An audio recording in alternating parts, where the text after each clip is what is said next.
Understanding Down Payments, everything that you need to know.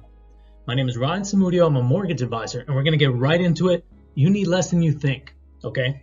Now, to keep things simple, we're going to focus on the down payment requirements for your first home purchase where you intend to actually live in the property, all right? If you want to hear about ways we can help you with the down payment, I want you to click on this box where we talk about all things help with the down payment, including Arizona's DPAs or down payment assistance programs, proprietary grants that I can offer you, as well as ways that we can get creative to actually make your purchase dreams a reality.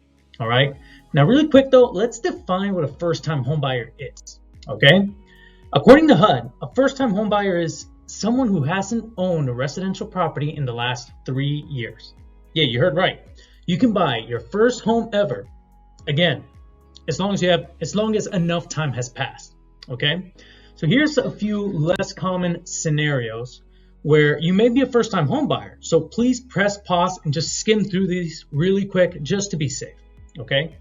So here we have the 4 main loan types, the minimum credit score for them, and the down payment that you're gonna need, all right? Press pause if you need to, take a picture, hold on to this as a cheat sheet, just because I want us to keep this moving quickly, okay? If all is good in your world, then more than likely you're gonna be going with a conventional loan, okay? All is good in the world, credit is strong, you're buying within your budget, this is probably the loan that you're gonna be paired with. Now, if you wanna learn more about conventional loans, you can click on this box somewhere to take you to the appropriate video. So for now, we can just stick to the subject, and that's the down payment, okay? So as a first-time home buyer, 3% is all that you need. Okay, out of all the loans your typical folk can get, this will be the lowest down payment requirement. You can Google all you want, the programs that require less, they don't. They're 3%, and what they'll try to do is figure out how to get you a grant of some sorts to get you to the 3%. I'm not trying to be discouraging, I believe in transparency. If I'm going to get you a special program, I'm going to tell you so that you can be educated, not just hide behind some clickbait marketing, okay? Now, let me give you a visual. The average starter home for buyers in Arizona, I'm sure people are going to argue this all day. The average starter home for home buyers in Arizona is typically around $350,000 to $400,000, give or take. Below that, you'll often have smaller units, fixer-uppers, or maybe homes that are just in not very popular areas. Okay, let's call it $350,000. You need $10,500 down to satisfy the 3% down requirement. That's pretty fantastic. Now, you still have closing costs to consider. I'll leave a link to that video as well somewhere so we can stay on the subject of down payment. But for now, that's what I want you to remember, 3%. You want to plug this in for every property, have fun with it? Then grab a calculator, take a home that you love, take whatever the purchase price happens to be, and multiply it by 0.03. That's going to give you the down payment, okay? Now, I want to make a note really quick that this is the first-time home buyer special. I get that all the time. Do I qualify for that first-time home buyer? This is the first-time home buyer special. Non-first-time home buyers have to do either 3.5% or 5%, which we'll get to in a bit. Are there other programs, incentives, or grants? Yeah, absolutely. But they're not typically exclusive to first-time home buyers. It's all marketing. Again, transparency. All right. Moving on to FHA loans, which stands for Federal Housing Administration.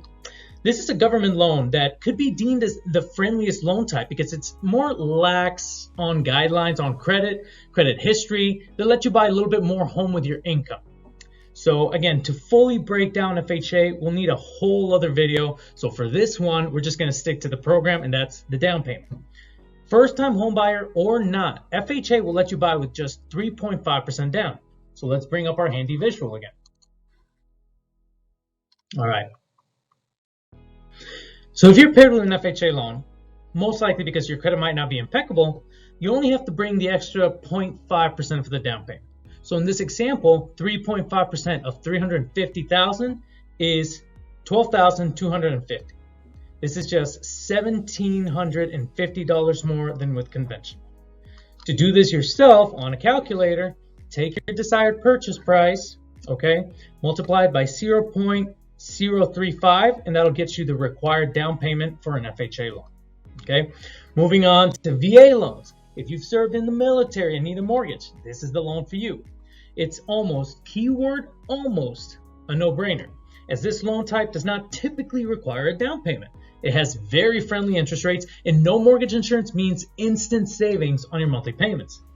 Because FHA loans are considered government loans, FHA and VA loans are considered government loans, the kicker is they can have some more red tape per se than conventional loans, such as unique appraisals, occupancy requirements, and have slightly different underwriting guidelines than conventional, okay? As mentioned, VA loans don't have down payment requirements. 0% down, that is right, 0. There's a thing called a funding fee that might apply, but VA has the ability to roll that into the loan, and also if you already if you already have a VA loan, which in this case we're assuming you don't, you might actually have a portion of the down payment to pay. But again, those are subjects for the full-length VA loan video, okay? Now, where's my mouse? There we go. Now, the odds of your first-time home purchase being with one of these loans isn't very high, but it's worth mentioning. Jumbo, if you need a loan that's greater than your county's loan limits, which in Maricopa as of this immediate moment is $766,550, expect that you'll need 10% down minimum.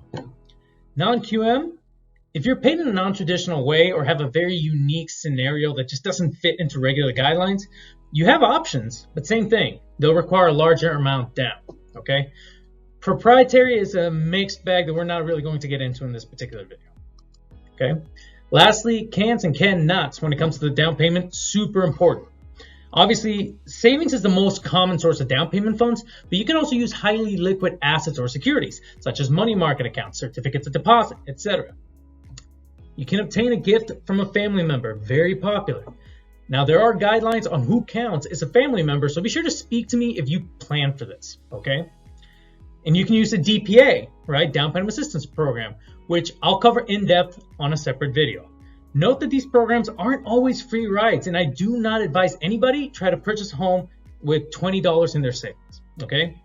One, you can't, is there are intra-loan costs like an inspection, an appraisal, earnest money. But even if we pulled off some financing magic, do you really feel comfortable owing hundreds of thousands of dollars when you're in that tight of a position? Okay?